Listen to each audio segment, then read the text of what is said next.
প্রতিদিনই বাড়ছে সাপ আতঙ্ক। বিশেষ করে চরাঞ্চলের বাসিন্দাদের মাঝে এই ভয় ছড়িয়ে পড়ছে ব্যাপকভাবে। রাসেলস ভাইপারের কামড়ে এক কৃষকের মৃত্যুর ঘটনায় গোটা এলাকায় বিরাজ করছে থমথমে পরিস্থিতি। চরের বিশাল জায়গা জুড়ে সাপ ছড়িয়ে পড়ায় রীতিমতো ঘরবন্দি দিন কাটাচ্ছে পদ্মা তীরের কৃষকরা। জমিতে ফসল কাটতে যেতেও ভয় পাচ্ছেন তারা। শিশির খানের প্রতিবেদন, বিস্তারিত জানাচ্ছেন নুসরাত জাহান কলি।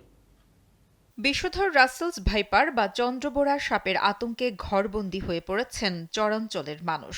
বর্ষার আগে সাপটির উপদ্রব বেড়ে যাওয়ায় মানুষের মনে বাসা বেঁধেছে মৃত্যুর ভয়। সাপের আতঙ্কে ঘরবন্দি হয়ে একরকমের মানবেতর দিন কাটাচ্ছে ফরিদপুরের সদরপুর ও চর ভদ্রাসন উপজেলার চরাঞ্চলের বাসিন্দারা।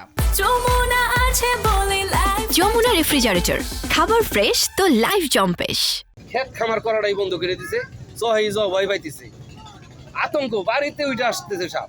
একটা আতঙ্ক, যেমন আমার সংসারিক আছে, আমার কৃষিক্ষেত আছে, এখন আমি ভয় পাইতেছি আমার এই কৃষিক্ষেত করা হবে না। যেমন আমার বাড়িতে গরু বাছুর আছে, আমি ভয় পাইতেছি ঘাস কাটতে যাওয়া হবে না, গরু বাছুর পালা হবে না। জানা গেছে প্রায় 10 বছর আগে জেলাটিতে দেখা মিলেছিল বিষধর রাসেলস ভাইপারের, কিন্তু গেল কিছুদিন এ অঞ্চলে সাপের আনাগোনা বেড়ে যাওয়ায় নির্ঘুম রাত কাটাচ্ছেন স্থানীয়রা। কেউ কেউ ভয়ে ঘর থেকে বের হচ্ছেন না, আবার কেউ বা জীবনের ঝুঁকি নিয়ে পেটের তাগিদে লাঠি হাতে বের হচ্ছেন ক্ষেত খামারে।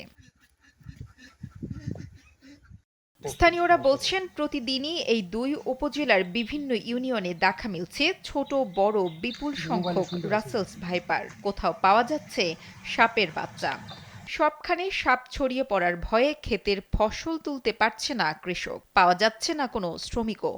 এছাড়াও কয়েকদিন আগে ঘাস কাটতে গিয়ে সাপের কামড়ে এক কৃষকের মৃত্যু হলে আতঙ্ক বেড়েছে স্থানীয় কৃষকদের মাঝে।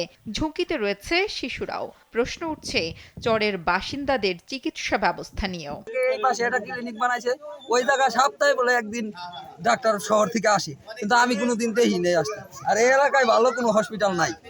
আর এই 2-4-5 বছরের ভিতরে অস্ত্র এলাকায় 2-1 সাপের কামড়ে 4 জন মানুষ মারা গেছে। সরকার যদি আমাদের দেখতো তাহলে মনে করেন যে আমাদের আজকে এই পর্যায়ে আমাদের একটা রুগী এভাবে মারা যেত না। আমার আব্বারে ভালো মতো ট্রিটমেন্ট করে নাই, হাসপাতাল থেকে ভালো মতো ট্রিটমেন্ট করে না। আমার আব্বা যন্ত্রণা নিয়ে মারা গেছে, অনেক যন্ত্রণা হয়েছে। পরে লাস্টে আমার আব্বারে ইংলিশন মারার পর আমার আব্বা মুখ বেয়া করে বড় বড় চোখ করে তাই চলে গেছে। গোটা চর এলাকায় সাপের আতঙ্ক ছড়িয়ে পড়লে সদরপুর উপজেলা প্রশাসনের পক্ষ থেকে ইতোমধ্যে কৃষকদের গামবুট সহ নিরাপত্তা সামগ্রী প্রদান করা হয়েছে বলে জানান ফরিদপুরের জেলা প্রশাসক। জেলা এবং উপজেলা ইউনিয়ন পর্যায় পর্যন্ত মাইকিং করে সবাইকে সচেতন করার উদ্যোগ নিয়েছি। একই সাথে যে সকল এলাকায় চরাঞ্চল বেশি সেখানে আমরা গামবুট বিতরণের উদ্যোগ নিয়েছি। আমরা এই সপ্তাহেই আমরা প্রায় 1000 গামবুট বিতরণ করবো কৃষকের মাধ্যমে, যারা এই গামবুট দিয়ে তারা তাদের প্রয়োজনীয় কৃষিকাজ করতে পারে। এর বাইরেও যদি কারো সহযোগিতা দরকার হয় আমরা সেই সহযোগিতা করব। নদী বেষ্টিত এই চরাঞ্চলে যাতায়াতের একমাত্র বাহন নৌকা।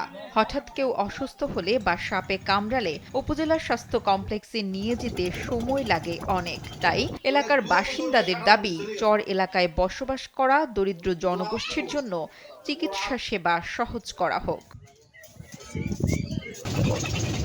নুসরাত জাহান কলি, কালবেলা।